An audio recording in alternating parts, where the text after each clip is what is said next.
Welcome everyone to our Monday night shiur. Tonight is Erev Rosh Chodesh Sivan. As we know, the famous tzaddik, the Shlach HaKadosh, he was a big Mikubal, Chassid, the tzaddik, Chacham, Navon, Yashar. He moved all the way from Poland to Eretz Israel, from Poland. Back then, to move from Poland to Eretz Israel was not going on El Al and making a 12-hour trip. Back then, moving meant moving olam umlo'o. Mamash. And he's buried today in Tveria, Tiberias, right next to the Rambam. Rabbeinu Moshe ben Maimon, right next to Rabban Yochanan ben Zakkai, the leader of Klal Yisrael. And he has a famous book called the Shla. The Shla stands for Shnei Luchot Habrit. The two tablets. The two tablets. Inside this book, he reveals all the secrets of the Torah. How to learn Torah, the secrets of the Aleph Bet, Sfirot, Olamot, Torah Tot. They're big books too. Shla HaKadosh. We're talking about the Shla, yes. And he writes, every month has a special power. There's no coincidence. The 12 zodiac signs have 12 powers to them. When a neshama is brought down to this world, a soul, what happens is, depending from what world you are, Atzilut, Bria, Atzilut is the godly world. There's nothing there but God. Bria is the world of the Kiseh HaKavod. That's the Nishamot, our Nishamot. Yitzirah is the world of the Malachim, the angels. Asiyah is the world of men, the physical world. The Shla HaKadosh explains in the name of the Ari HaKadosh, the world of Asiyah, the world of men, Rubora, is mostly Klippa. Everything is Klippa. Everything is how you judge it on the outside. This world, Asiyah. Above that is the world of Yitzirah, the world of Malachim. Half and half. Chetzi Ra, Chetzi Tov. The Shla explains in the name of the Ari, the world of Yitzirah is where Adam HaRishon ate from the Etz Hada'at Tov Vera. The Etz Hada'at was half good, half bad. That was the world of Yitzirah. That means before Adam ate from the Etz Hada'at, his status was the world of Yitzirah. He was not in the world of Asiyah. He was not here. He was in the world of Yitzirah. Above that is the world of Bria. The world of our souls. The soul world. That world is Rubotov. 90% good, 10% Klippa. And the world of Atzilut, Kulotov. Everything over there is good. A human being, when he's born inside this world, he has inside of him all four of those worlds. They're called Nefesh, Ruach, Neshama, Chaya Yechida. The fifth world, that's the one I didn't explain yet, nobody has ever gotten it. No one has ever reached that level. Even Moshe Rabbeinu never reached that level. No one has ever reached that level. That's the world of Yechida, the singularity. Shh. When a soul is born to this world, you could either come, your soul, your root, the root of your neshama could either come from Asiyah, Yitzirah, Beria, or Atzilut. If you come mostly from the world of Asiyah, when your soul descends into this world, what will it be mostly drawn to? The physical pleasures. It will be drawn to the Klippa.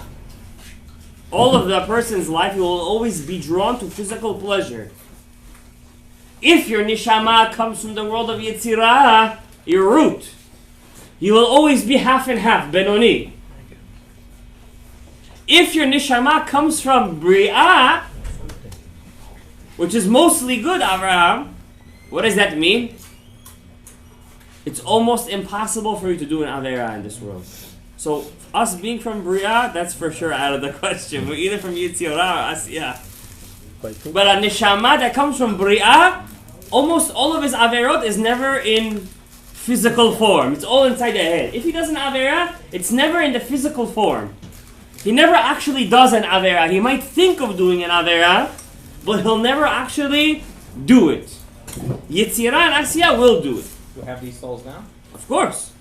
Mashiach Tzidkenu, for example, those 45 Jews who passed away in Meron, those 45 Korban of Hashem, my guess is those Nishamot were from the world of Atzilut. I think so. Why?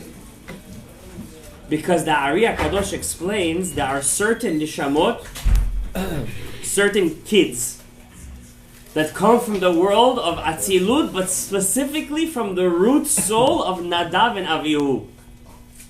Nadav and Avihu.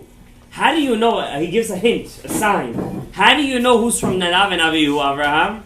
What do you think is the sign of Nadav and Avihu? The sons of Aaron that went, they died on Kiddush Hashem. Many Jews died on Kiddush Hashem. Right? They went inside the Chodesh HaKodashim, they wanted to at least, and the fire came out and burned them. Inside, the fire went in and burned them from the inside. But what's the revealing factor is the next pasuk.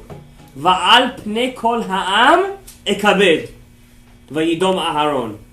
The whole nation has to mourn. The Ari says when you see somebody that dies in irregular way, and for some reason the whole nation mourns them, it's a sign that their nishamot, it's a siman, could be from Nadav and Avihu. And what's interesting, those 45 tzaddikim who passed away in Meron, some of them were below the age of 15 years old. I think the youngest over there was 12.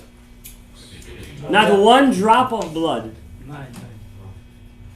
The youngest was 9, I'm sorry. Not one drop of blood. Not one drop of blood. Exactly like Nadav and Avihu. Exactly like Nadav. Not one drop of blood was spilled. It was crazy. Usually, the organization called Zaka, they come, they have to gather all the blood, all the bones with the Jewish body. There's actually a question in Halakha. There's a woman who dies in childbirth. Do you have to take out the child or you leave the child inside? It's a question in Halakha. Also a question in Halakha, yes, in Halchot Avelut. When a person dies, when he's killed by a goy, usually we clean the body and we dress them in shrouds, correct? Back in the day, they used to dress a person in what kind of shrouds? A rich guy used to wear nice. Yeah. A poor guy used to wear Chachamim made a takana. Everybody the same. White. White linens. So the question is in halakha, and it's a very important, we bury the person with his tzitzit. With a talit gadol. There's a question in halakha, do we make the tzitzit pasul? Or do we not make them pasul? Right now the minhag is to take him to the grave with the tzitzit. When we put him in, we take off the tzitzit. That's the minhag today. But some places have the minhag to actually bury them with tzitzit. So they should wake up from the Techet HaMetim already with a mitzvah on them. Ad kedei kach. But the question is in halakha, let's say a person is killed by a goy. Lo aleinu. Let's say a goy comes and he kills him al Kiddush Hashem. He kills him. Do we bury that person with his shrouds? With shrouds, or do we bury him with his clothes, all bloody? The halakha is paskin in the Bet Yosef, in Chod Avelut, you have to bury him with his bloody clothes. You have to bury him with the clothes that are soiled in blood, because that's his nefesh.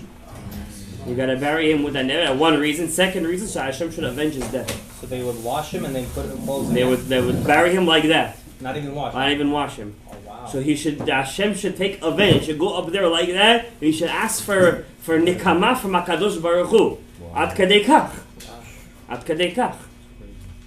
So, back to what we were saying, when a neshama comes down to this world, so when a person comes, so there are signs. So those 45 people who passed away could be from Nadav and Avihu, you never know. It's very possible. That's why the whole nation had to mourn them like that. The whole world talked about it. Even Joe Biden, I guess he took his medication that day, he was able to send nichumim to the families in Eretz Yisrael. They sent nichumim. It said over there. Vayidom Aharon. What's Vayidom Aharon means? When a person passes away, and boom, we don't know the reason for it. How could such a thing happen? Person dies, he was drunk driving. Okay, listen, you don't get into a car and drive 90 miles per hour after a wedding. You don't do that. Okay? But these people, they were tzaddikim, they went to a hilula, halacha, shluchei mitzvah, einam nizokim. Person who does a mitzvah, he doesn't get a nizok, he doesn't get hurt. Right? How does such a thing happen? What's the only answer? Vayidom Aharon. The Bukhari, they also have this word, dam shin, they say. Dam, dom. Vayidom Aharon. You have to be quiet sometimes in your life. Sometimes in life you don't know the reason. You don't know. What can you do? You're not a Kadosh Baruch Hu. You're not the infinite being. You're not the Ein Sof Baruch Hu. However, there are some neshamot, all neshamot, all of them, no matter what, when they come down to this world, as they come down, they become more dense and more dense. In what sense?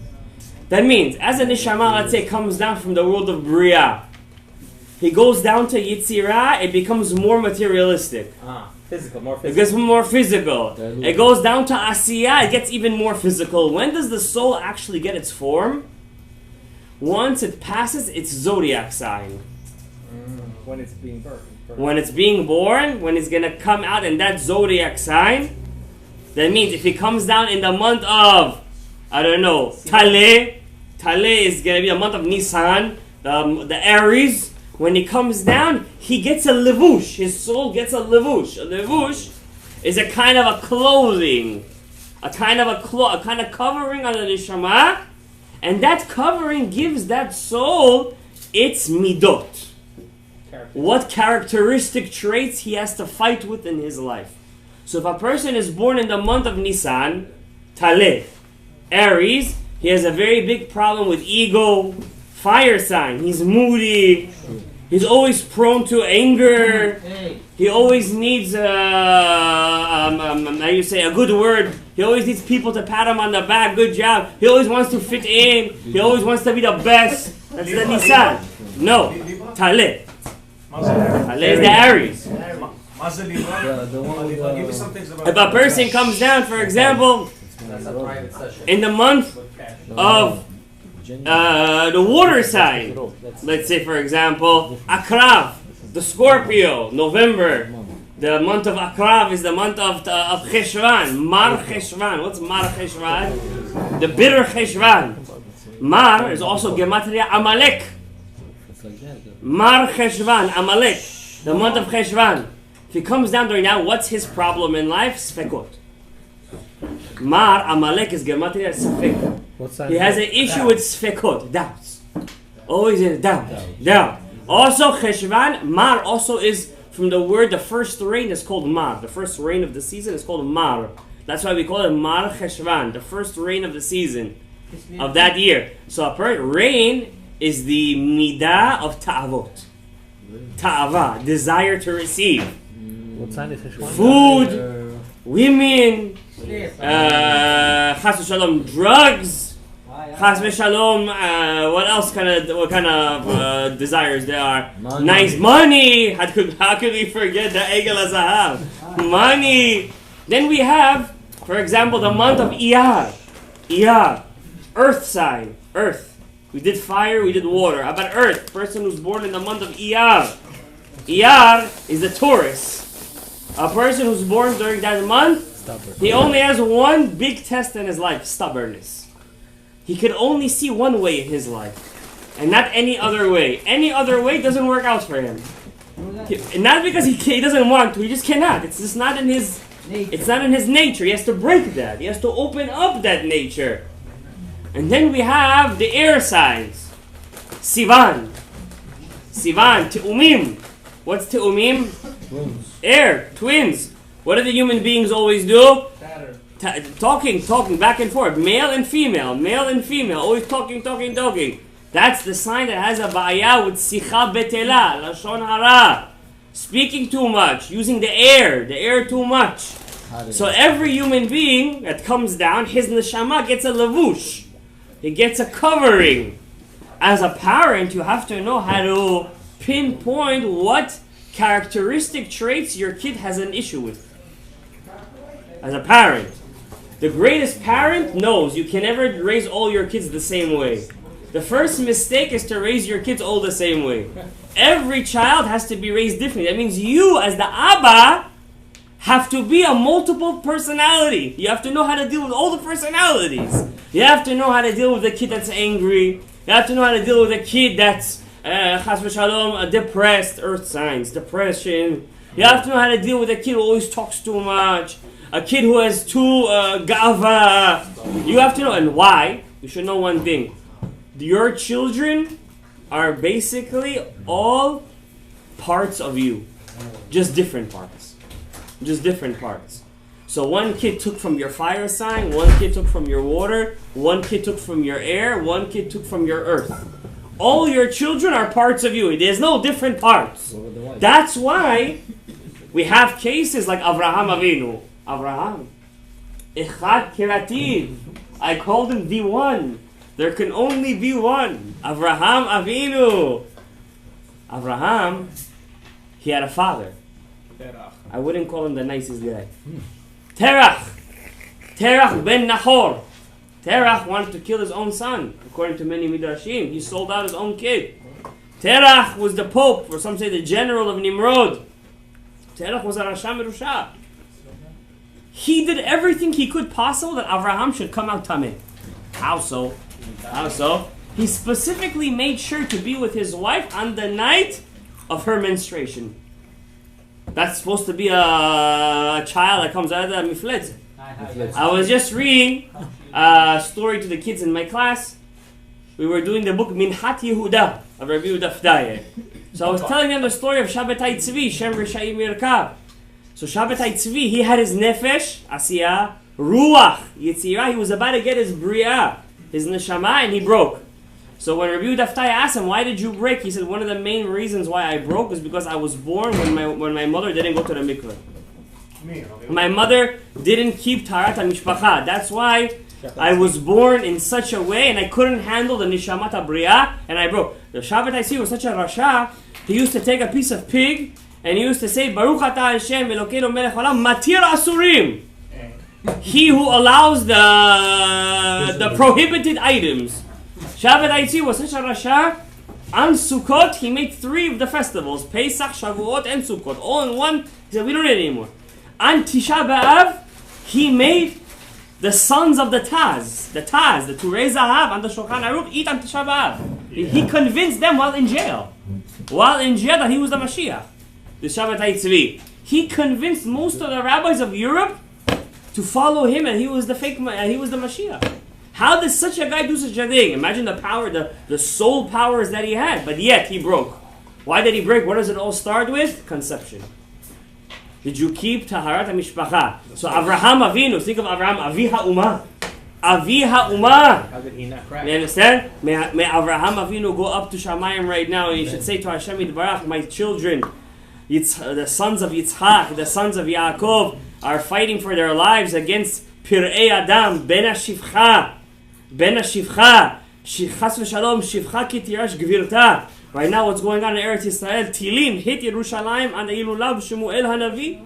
In Yerushalayim, Yer HaKodesh. I never heard such a thing in my life. To hit Yerushalayim, may Avraham Avinu go up to Shamayim right now and he be Melitz Yosher and Klal Yisrael. Avraham Avinu was born from a Ben Nida. How was he able to break? First of all, it says Avraham Avinu, he respected his father Terach. How do you respect such a Rasha? Because no matter what, the answer is no matter what, says the Ari HaKadosh. If you come out of this man, that means what? You are a part of this man. That means even if a person's father is a Rasha, chayav lechabedo. You're obligated to respect him. That which means, what does that mean, respect him? You cannot argue with him. You can't sit in his chair. You can't even agree with him. The Shulchan Aruch says. You can't even agree with him. You have to say to your father, who am I to agree with you? When your father doesn't know a halacha, you can't outrightly correct him. You have to say, didn't you teach us so and so? You have to say it in a nice way. You can never get angry at your parents. Now, I'm saying all this, I feel like we're all judging each other over here. But the truth is, this is the halacha. We're not judging each other. We're just saying the halacha. So, Avraham Avinu came from Terach. That means a part of his neshama was whose neshama? Terach. That means all of us have in what? In our spiritual DNA. We have Terach, we have Lavan inside of us. We have, who else we have inside of us? No, not Paro. Terach is not We so didn't have bad because we did Teshuvah. After we did the Teshuvah. We have Lavan, Terach, we have Nachor. We have all the... That's why the Jewish people are the toughest of nations. If we want, we'll be Abraham, Yitzchak, and Yaakov. But if Chas Shalom we don't, that's why Hashem Yitbarach had to make our forefathers barren. Why barren? To disconnect them as much as possible from their sources, to make them new human beings. You know, Sarah was born without a uterus. For her to give birth was nothing short of not a medical miracle, a miracle. That means Hashem created inside of her a uterus. After she was born. After the fact. I heard a crazy story with the Lubavitcher Rebbe, by the way. Not as crazy as Sarah getting a uterus, but it's a story that there was one guy. Irish guy? Wait, Lavan is a part of us? His DNA, Rachel and Leah, come from Lavan. His DNA is inside Rachel and Leah. And we are their children. So there was a story with the Lubavitcher Rebbe, true story. And so there was, the Lubavitcher Rebbe, you should know one thing. You see the Chabadnikim with the beards and the wipes with the shadels and all that. Back in the day, it wasn't like that. Lubavitchers, the previous Lubavitchers, they wouldn't have beards. They used to be without a beard, some with beard, some without beard. Lubavitcher Rebbe, the 7th Rebbe, he started this whole minhag that every guy who wants to get married, if you want me to do the chuppah for you, you have to grow a beard. You have to grow a beard, and you have to cover your hair, he used to tell the girl, with the sheitel, with the wig. And so one guy came into the Rebbe, and basically he said to the Rebbe, this is my wife. We came to Yechidus, they call it. Before you get married, you go to the Rebbe for a bracha, whatever. So the Kala went in after the Chatan. This is before the wedding. And she goes in for a couple of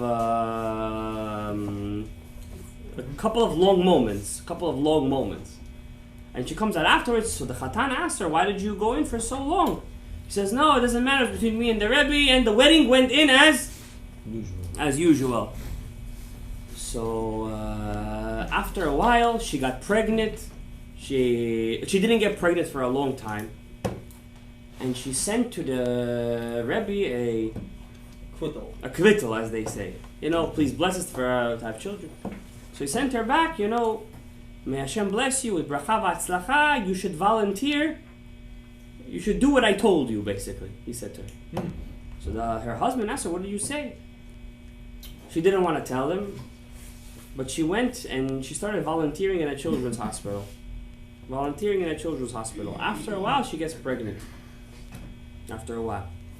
So after she gets pregnant, she tells her husband, when I went inside to the Rebbe, I told him that I don't want to get married to you. He said, why? He said, I have an anger issue. I told the Rebbe, I have an anger issue. We only met 3-4 times before the wedding, and we already tied the knot. You didn't see this in me. Yeah. So the Rebbe said, for the anger issue, you should volunteer in a children's hospital. Take some time out of your week, go volunteer in the children's hospital. After I didn't get pregnant, when the Rebbe said I should try it again, I started to do it, and I saw that I was starting to work. When I started working with children, I started working on my anger, and I got pregnant. This couple had 8 kids afterwards. After she had her 8th kid, she's old already, her kids are married, she went to the OBG, a woman goes through a stage in her life, she stops seeing her monthly, and the doctor says to her, oh, I'm so sorry, he doesn't know her, it's a new OB. I don't know, she says, I'm so sorry for you. He says, why are you sorry for me? He says, well, looking through your body, you have a child's uterus. That means when you're born, a woman is born, her uterus starts out small, and just like the rest of your body, your organs grow with you. Her organs, her uterus, never grew with her. And she had a baby's uterus, and it's impossible, 100% impossible for her to have a baby. But she did.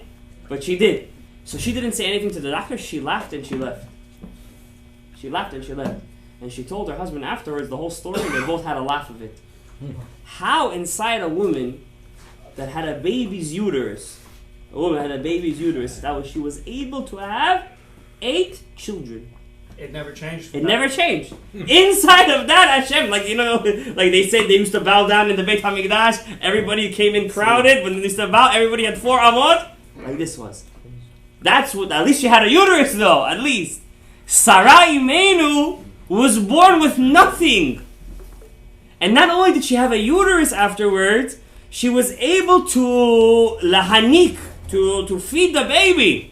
I was telling my wife we had a son. 7 months ago, women today, they feed after 4 or 5 months, they stop. Back in the day, if a woman would stop feeding after 5 months, Chas Shalom was a sakana for the baby. Yeah. They had to hire a wet nurse. If they couldn't find one, the baby would have Chas Shalom passed away. In the back of the Tehillim, if you ever read the Yiratzon in the back over there, you know what one of the Yiratzons is? Shelo yechsar leisha chalav midadeha. That a woman should never stop having, when she needs to feed, she should have always food to feed. You know what kind of miracle that is today? Next time you hold a materna in your hands, the infant, you have to say, Baruch Ata Hashem, Elokeinu melech haolam she'asa lanu ledavar hazeh. It's nothing short of a medical miracle. Kids used to pass away from this.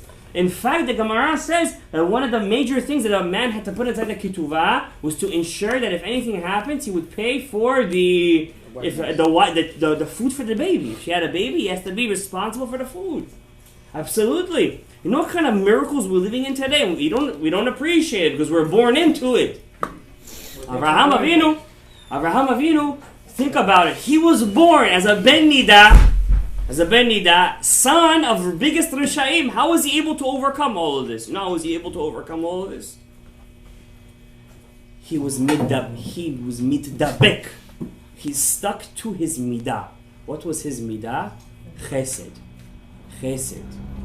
Why chesed? You know why chesed? In Kabbalah, we say there are 4 elements, right? Fire, water, air, and earth. The 4 zodiac signs. The 4 elements. There's 12 zodiac signs. 3 There's 3 for every element, right? Yeah. In the Sfirot, we also have 4 Sfirot that are the 4. They're the root of all the 4 elements. They're the roots of all 4 elements. So Chesed is water. Chesed is water. Avraham Avinu was born in the month of Nisan. What's Nisan? Fire. So what did he do to have children and to come close to Hashem? He did the complete opposite. He broke his ta'avot. What was Yitzchak? He was Gvura. He was fire. So what did he do? He was digging wells. That's a secret. What do you mean he's digging wells? The Torah has to go out and spend one whole page of the Torah telling us how our forefather was digging wells. Seriously? There's nothing better for you to say? Tell us about Moshe Rabbeinu, his conversations, how he went up to Shamayim, how he talked to the Malachim. The only thing you could tell me right now is how Yitzchak Avinu was digging wells? What do you find in a well? Water. Yitzchak was fire. So he did the complete opposite of a sign. He went to the water. He went to the chesed. What was Yaakov? Yaakov was Tiferet. What's Tiferet? The air sign. Sivan. Now Sivan, the Gemini, he has in him both fire and water. He's what? The balancer. What is Yaakov Avinu's job? To balance all the signs. How many kids he has? 12 signs. Why? Each one for one of the zodiac signs. Why? Each son has to overcome one of the elements. And only when you're able to overcome your element, and then you could become a vessel to get the Torah. Then you could be the vessel. That's why Yaakov is Bechir Sheba'avot. Avraham Avinu, he argued with Hashem. What did he say to HaKadosh Baruch Hu? Hashem said, go bring me your son as a sacrifice. He said, which son? The one you love. He said, the one you love. He said, I love both of them. But he was serious. I love both of them. So he said, take the single son. He said, they're both single. One has this mother, one comes from this mother. He says, no, take Yitzhak. Specifically Yitzhak, take Yitzhak. Look at the Am Yisrael. When we fast Yom Kippur, right? 25 hours we fast. How do you feel after Yom Kippur, guys? How do you feel? Accomplished. Accomplished. You feel good. Are you in the mood to fight afterwards? Yeah. Yes? Somebody makes me. You're breaking my point over here. No, you're not in the mood. What fight? Who's in the mood to fight? You just fasted for 25 hours. You feel like a malach. And even if you feel to fast, what's the mitzvah? To start building the sukkah right after the fast. Look at these goyim, our cousins, quote unquote. May nobody ever have cousins like this. These guys finish fasting for 40 days. After every fast, jam, tofalang, breaking heads, throwing rocks. No, khalas, live your life. Live it. Enjoy your life. After you're fasting for 40 days, you have to feel like a malach. Instead of them becoming malachim, what are they becoming? Pere adam, chamorim, besar chamorim besaram. Why? Yishmael is the son of the Shivcha. Shivcha never changes. Yitzchak is the son of the Gvira. He's the son of Sarah. His whole point in Yitzchak's life was to change his element, was to change his midot, was to change his caste. That's why he loved Esav so much. You know why he loved Esav? What does Esav represent? Which element? Also Gvura.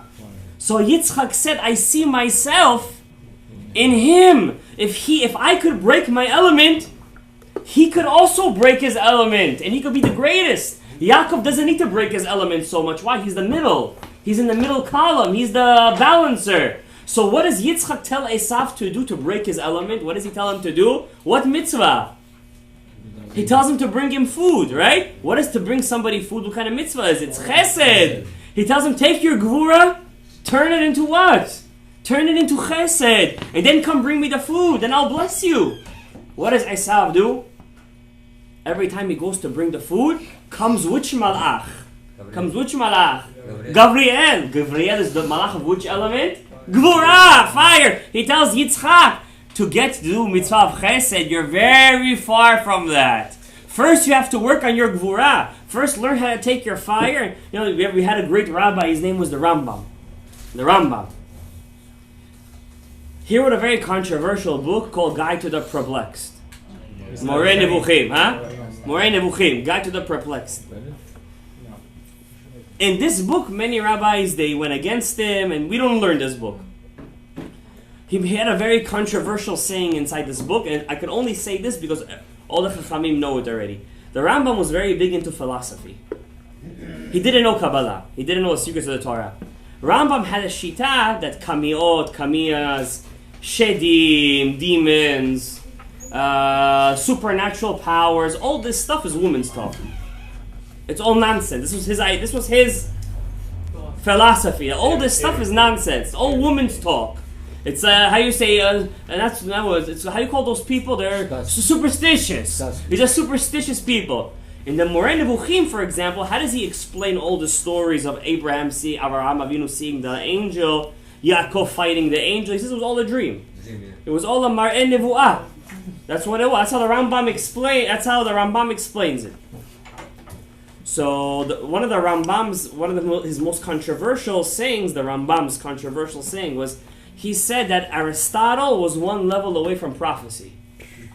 That's how much he held in esteem Aristotle. Now, who am I to say this about the Rambam? I won't even reach the toenail. Yeah, forget about the toenail. I would love to be the toenail of the Rambam, but that was his aim. It was a very controversial time. No matter what can you say? That was the time. That was the time. So but obviously he kills Aristotle in the book. He says Aristotle may have been one level away from prophecy, but he was an atheist. Okay? Because philosophers, they only believe in what they understand. Yeah. If you don't understand it, then they don't believe in it. So we don't learn Guide to the Perplexed, but I could tell you from what I know from the Guide to the Perplexed. You guys aren't perplexed, so you don't have to read it. Why do you need the Guide to the Perplexed? You're not perplexed. So inside the Guide to the Perplexed, he says something interesting, and he also repeats this in his book, Mishneh Torah. Mishneh Torah, which is the halachic authority. He writes over there, the Rambam, he says, in all the midot achamim, all the attributes, you always have to take the golden path. Center. The center. You always have to go to the center. Let's say a person is cheap. Very bad midah. How you say it in Bukhari? No, that's the slang way of saying it. Huh? Kachok. Okay, yeah. Whatever you guys say. The person is crack your board. All right, he's a kamtan. All right. Person who has, he's a miser. Person who's a kamtan is a midah of the earth. It's the earth sign. He has earth in him, a lot of earth. Cheapness comes from the earth element.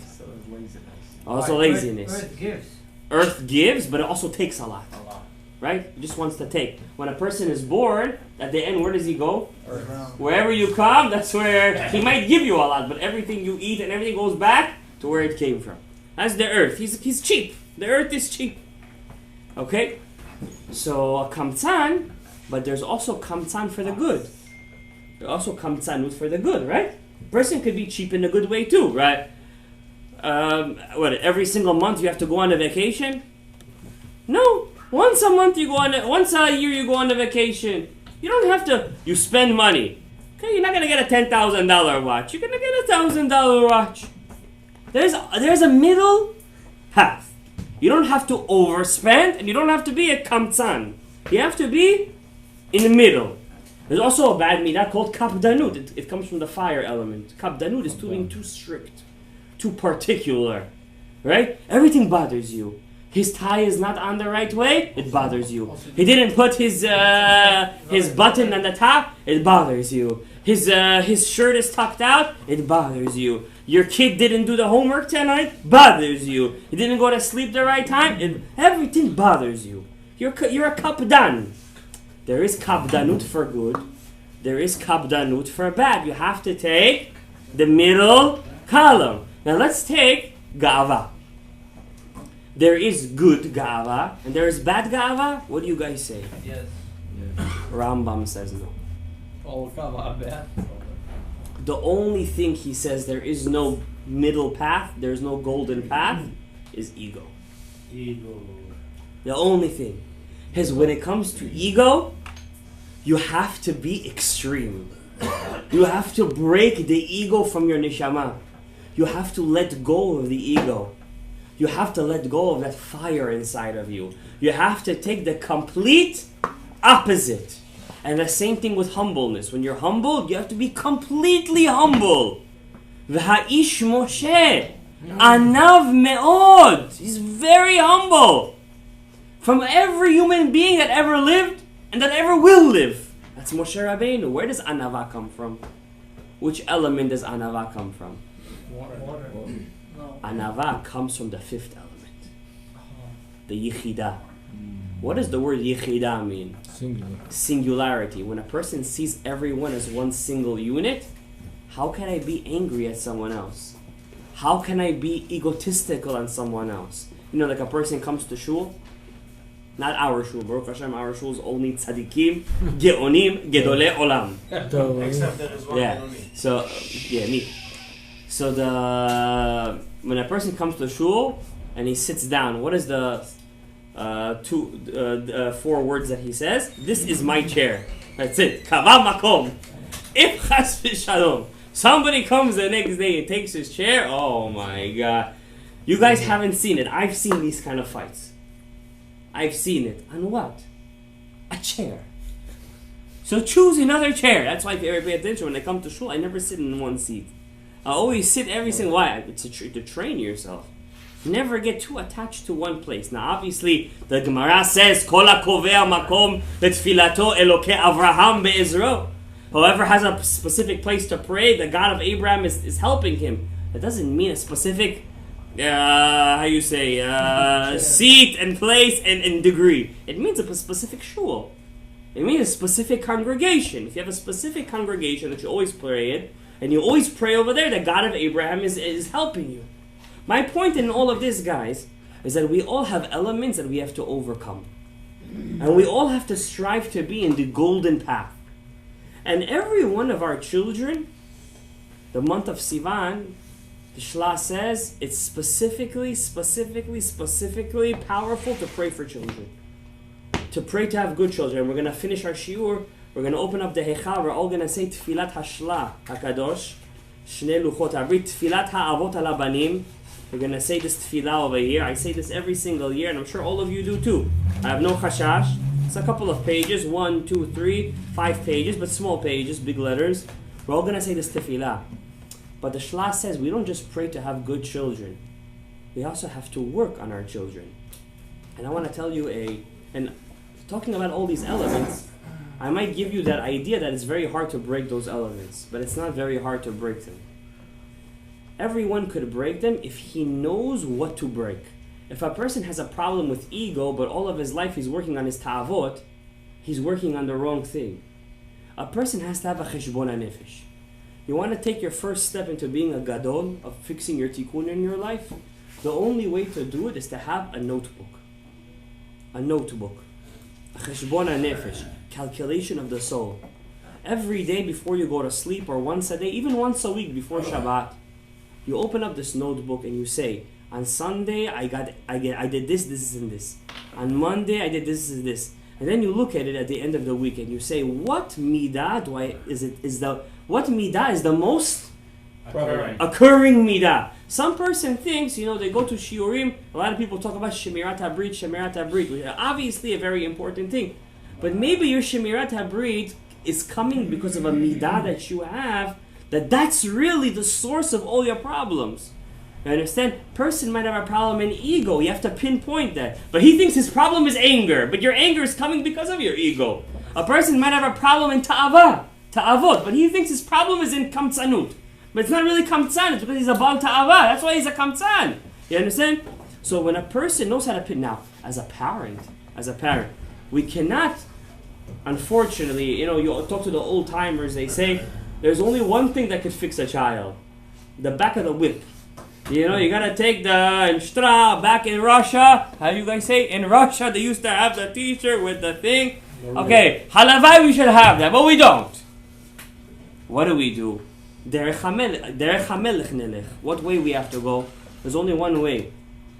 I'm gonna teach you guys a secret right now from the Torah, from this week's parasha. This secret, whoever wants to have good children, besides for davening, which is 80%. This is 80% over here. Besides for davening and giving discipline, there's one thing. I'm going to give you a tip right now when you have children. And if you do this thing with your children every day or at least once a week, this is the tip of making your children good children. This is the tip. I'm going to read you a pasuk now. It might blow your mind, it might not. But you're going to hear it anyways. You might as well enjoy it. This parasha talks about all the numbers, right? Yeah.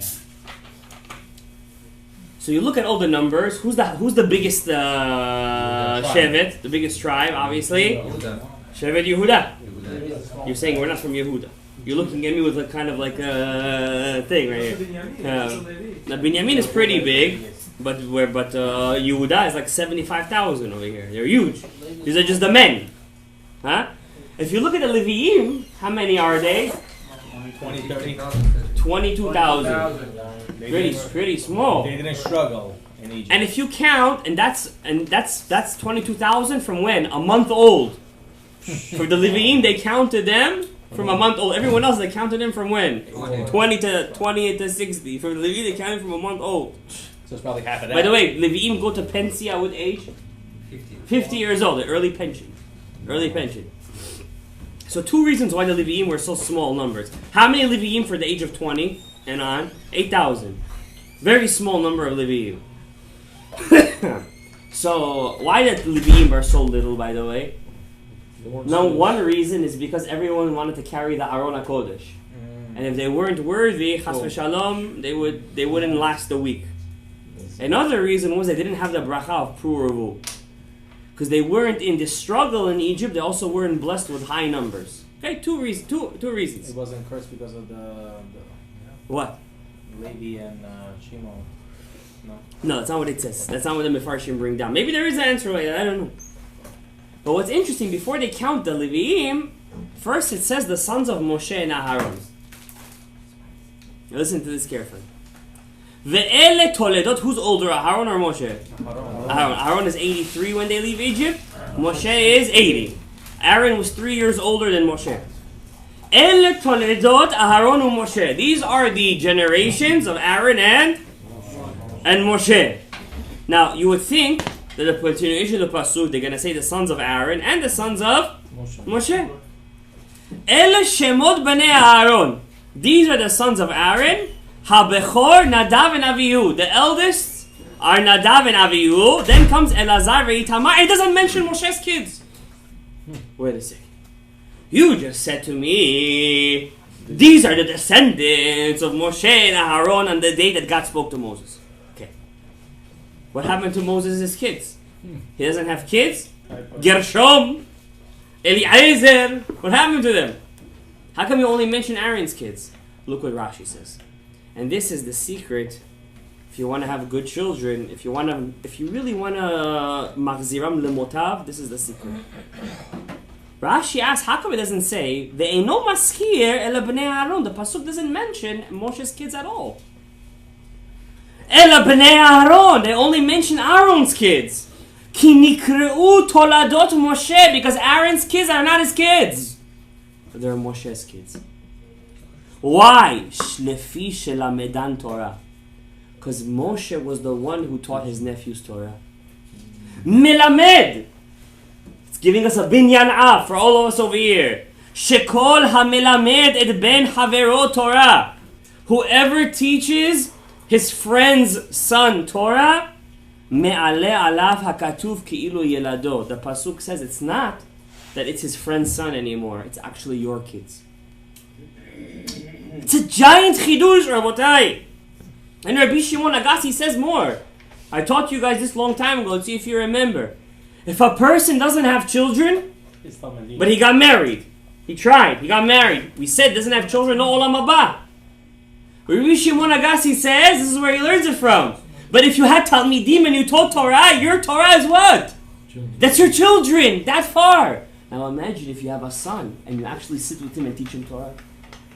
You're your son's rebbe and father. En lemala mizeh. There's nothing higher than that. That's the greatest thing. When you learn with your son Torah, you're fulfilling a mitzvah. If Moshe taught his nephews Torah, and they were considered his sons, and who were they? Nadav and Avihu Zari Tamar shkulim ke Moshe ve'Aaron. They were in the levels of Moshe and Aaron. That means they were tzaddikim. Imagine if you had your own son and you would teach him Torah. What will that make your son into? If not a big Talmid Chacham, not a big tzaddik. Shemachziro lemutar. Not only that, the halacha says if your father and you have a rebbe, the respect of your rebbe comes first. But if your father is your rebbe, then en yamala mizo. There's nothing higher than that. You know why? When you learn with somebody Torah, your souls are interconnecting and intertwining. Right now in the air, right now, if you have eyes to see it, a zivug is happening. There's a zivug. How do we know there is a zivug? I'll teach you. When we learn Torah, when a person learns Torah, this was a Gemara class or a Mishnah class, suddenly we have a question. What would happen after we have a question? We would find out, chidush would come out. You know what a chidush is? That's a baby. You know what a question is? That's the zivug. When we talk to each other, a zivug is happening and a baby is born. When you do that with your own child, you know what you're putting inside of him? Not only what you gave him during conception, you're giving him double portion. And not only will he be connected to you, he will also grow up to be a Talmid Chacham, Gadol v'Tzadik. So besides for doing the tefillah, you have to mekayem mitzvah v'shinantam levanecha. We say it in Shema every day. When the Torah says you should learn Torah, how do we know I have to learn the Torah? What pasuk says we got to learn Torah? Where does it say that in the Torah? You got to learn Torah. In Shema Yisrael, what does it say there? V'shinantam levanecha. Teach your kids. But it's in Vishinantam Levanecha, not in V'dibarta bam. The pasuk says Vishinantam Levanecha sheyu adivarim shenunim beficha. But in what context? Levanecha. Yes, the Gemara says Elu talmidecha, which is proving the point even stronger. Im betalmidecha kal v'chomer, an actual banecha. Because when you learn Torah with somebody, you're actually having a zivug with them. And that zivug makes your relationship even stronger. May HaKadosh Baruch Hu bless us in Erev Rosh Chodesh Sivan Hazeh to be avot, tzaddikim, to be good fathers. Whoever's not a father yet, may they be fathers. May Hashem bless us with hatzlacha b'chinuch yeladim, bracha v'hatzlacha yishov gedolot. May Hashem yitbarach bring calm to Eretz Yisrael. May Hashem amor letzarotenu dai and bring the Goel Tzedek. Baruch Adonai le'olam. Amen. Amen.